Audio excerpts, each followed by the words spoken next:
নমস্কার ভিউয়ার্স, দেখছেন ডিজিটাল খবরিলাল এবং আমি খবরিলাল পায়েল। বলিউডের যদি আপনি ফ্যান হয়ে থাকেন তাহলে কোনো হিরোর সিনেমা পছন্দ হোক না হোক, এমন একজন হিরো রয়েছেন ইন্ডাস্ট্রিতে যার ছবি কিন্তু আলাদাই একটা ভাব নিয়ে আসে। হ্যাঁ, তার ছবি হতে পারে একের পর এক ফ্লপ যাচ্ছে বর্তমানে, কিন্তু এক সময় হিটের পর হিট দিয়েছেন সেই হিরো। কথা বলছি বলিউডে মিস্টার পারফেকশনিস্ট অর্থাৎ আমির খানের কথা। আমির খানের এমন মুভি কয়েকটি রয়েছে যা কিন্তু নজর কেড়েছে আমাদের সকলের, এবং আজকের তারিখ অবধিও সেই ছবি আমাদের অনেকেরই পছন্দের ছবি। সবচেয়ে পছন্দের ছবিগুলোর তালিকায় অন্যতম।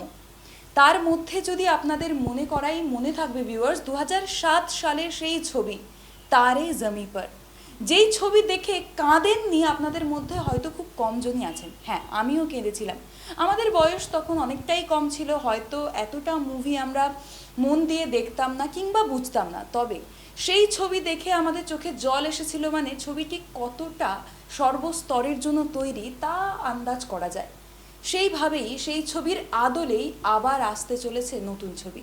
2007 সালে আমির খানের প্রযোজনায় প্রথম ছবি ছিল তারে জমি পর, এবং এই ছবি সম্পূর্ণ আমাদের সমাজে যেই সমস্ত বাচ্চা রয়েছে যারা ডিসলেক্সিয়া সিনড্রোমের শিকার, অর্থাৎ তাদের বিভিন্ন ধরনের অসুবিধে দেখা যায় তাদের মধ্যে, যা স্বাভাবিক নয় অন্যান্য বাচ্চাদের থেকে।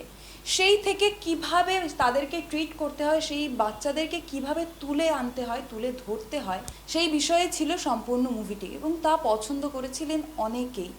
এই ছবিতেও দেখা যাবে আমিরকে, এবং সেই ঈশান খট্টারও থাকছেন একইভাবে। তিনি এখন অনেকটাই বড় হয়ে গেছেন, অর্থাৎ আমরা তারে জমি পরে তাকে যেমন দেখেছিলাম ছোট্ট ঈশান, তিনি এখন অনেকটাই বড় হয়ে গেছেন। এবং এই ছবিটি আমির খান যা বলছেন যে তারে জমি পর তো আপনারা সকলে দেখেছেন, সকলে মুভির শেষে কিংবা মাঝখানে যেমন কেঁদেছেন, সিতারে জমি পরও ঠিক সেইভাবেই যেতে চলেছে, কিন্তু আপনারা হয়তো কান্নার মাঝে মাঝে হাসবেনও। বক্স অফিসে ভরাডুবি হয় আমির খানের বহু প্রতীক্ষিত ছবি লাল সিং চাড্ডা।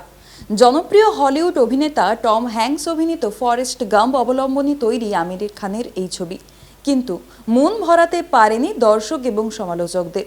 ছবির ব্যর্থতার পরে প্রায় 1 বছর প্রচারের আলো থেকে নিজেকে দূরে সরিয়ে রেখেছিলেন আমির। লম্বা সময় লাইমলাইট থেকে, অ্যাকশন জগৎ থেকে দূরে থাকার পর স্বমহিমায় দেখা দেবেন আমির।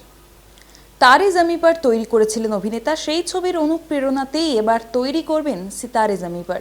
12ই মার্চ নিজের প্রোডাকশন হাউসের অফিসিয়াল ইনস্টাগ্রাম পেজ থেকে লাইভে এসেছিলেন তিনি।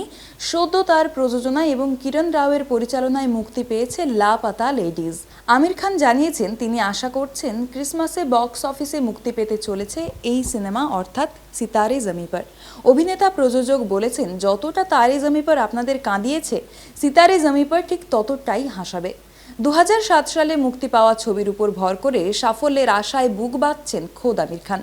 তারে জমি পর ছবি তৈরি হয়েছিল ডিসলেক্সিয়া রোগের ওপর নির্ভর করে। এই ছবির হাত ধরে পরিচালনায় পা রাখেন তিনি। একাধিক রিপোর্ট বলছে ডিসলেক্সিয়ার জগৎ থেকে বেরিয়ে প্রায় 16 বছর পর এবার তার টিম নজর দেবে ডাউন সিনড্রোমের ওপর। সম্প্রতি এক সাক্ষাৎকারে আমির জানান তার পরবর্তী ছবির নাম সিতারে জমি পর। ছবির নাম শুনলেই মনে পড়ে যায় তার সেই হিট ছবি। তবে কি ওই ছবির সিকুয়েল হতে চলেছে আমিরের নতুন ছবি? আমিরের কথায়, আমার পরের ছবি সিতারে জমি পর আদবে তারে জমি পরের মতোই, তবে নতুন ছবিটা পুরনো ছবির চেয়ে 10 গুণ এগিয়ে। তারে জমি পর দেখে দর্শক কেঁদেছিলেন, সিতারে জমি পর দেখে দর্শক মজা পাবেন।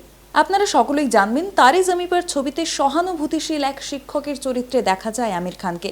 তিনি তার ডিসলেক্সিক ছাত্রকে চ্যালেঞ্জের মোকাবিলা করতে সাহায্য করেন।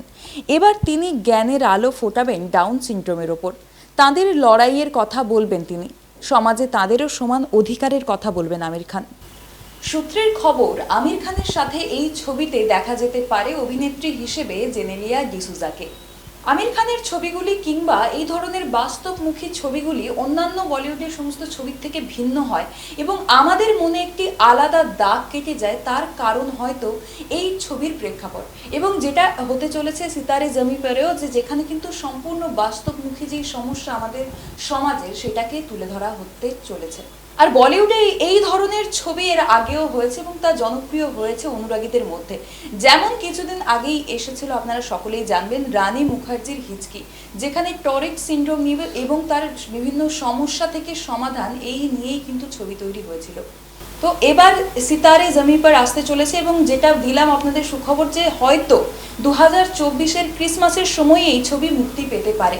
সেক্ষেত্রে কেমন ঝড় তোলে বক্স অফিসে এবং আপনারা কতটা আগ্রহী ছবিটি দেখার জন্য, সেটা তো অবশ্যই জানাবেন আমাদের কমেন্ট বক্সে এবং জানাবেন যে কেমন লাগে আমাদের প্রতিবেদন।